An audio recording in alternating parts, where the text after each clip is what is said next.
Good morning, TikTok. We'll do a 31-week bump date. This is what we're working with. Big ol' pregnant belly that I always keep tucked away from warmth. I'm just gonna show y'all what I'm having for breakfast today. Pretty simple. I'm trying to really eat healthy. I've also made it a point that I'm making it to HEB today, and I'm going to get red raspberry leaf tea to start drinking it daily. Probably should have done that a while back, but better late than never, right? So, my heartburn has been so bad too. My nose has been stuffy. Ugh. Jimmy Dean, sausage, egg, and cheese. I already made that. We are eating some, what brand is this? I don't know, but it's my favorite. Let me see. Oh, it's HEB. HEB from the variety pack oatmeal. I made 2 packages of maple brown sugar.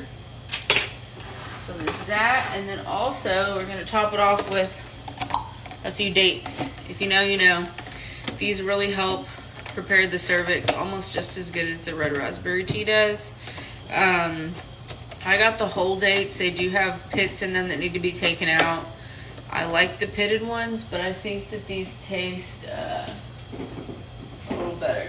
Sorry, my dog is like messing with something over there. So, anywho, I like to find the ones that are like squishy, and then I just kind of tear open the middle, pull the pits out, and then I squash it back together like it never happened. I also don't have any milk, which I'm really upset about, because I don't know about y'all's kids, but my kids eat like tons of bowls of cereal every day. And so milk, it goes very fast in my household. So, alright, I think 3 days is enough. I've been having a lot of Braxton Hicks, guys, and it doesn't like concern me, but I have not had Braxton Hicks like this, I don't think, this early. Like, normally that starts for me like around 34, 35 weeks, and then by 37 weeks, I'm usually like a couple centimeters dilated, and then by 38, I'll either go into labor naturally or my OB will recommend me be induced at 39. Per my surrogacy contract, which saves my booty, I cannot be induced unless there is a medically necessary reason per my OB. So I'm hoping that these issues with my eyes don't prompt him to say like, oh, well, we need to do it medically. Because Pitocin contractions suck, and since I have to do this labor naturally, I'd rather just have natural contractions and not artificially stimulated contractions. So I'm going to try really hard to advocate for myself this time around, and we'll see what happens. But, anywho, kids are at school. I'm going to eat my breakfast, and then I'm going to go upstairs and sit my fat ass down and go and put away 3 totes of laundry that are clean that need to be done. And also, I don't know about y'all, but, okay, for those y'all that are pregnant, do y'all ever have like a fear that you're going to go into labor when your house is messy and you don't have enough time to clean it? Because, I mean, I know I'm still quite a ways away, but, like, I just have this lingering fear that, like, I'm going to go into labor and there's going to be dishes in the sink and, like, laundry piled up and the floors are going to be dirty and I'm just, like, not going to have time to do any of it.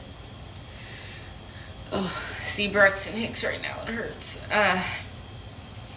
But, yeah, it freaks me out. So, I'm a clean freak, so every day I'm doing dishes twice a day. At the end of the night, I vacuum and Swiffer mop the floor. Sometimes I'll steam mop it, but that's like a couple times a month I do that because that's like is a process. And laundry's done every week, weekly, sometimes daily. So I try to stay on top of it, but it's just a underlying fear that I have that something's not going to be right when I have to go. So I also am going to try to labor at home, like longer than I have before, because I'm one of those people, like, in my mind, I'm like, okay, if I'm going into labor, I'm going to get to the hospital now, because the quicker I get there, the quicker things will get going, and the quicker I can have this baby out of me.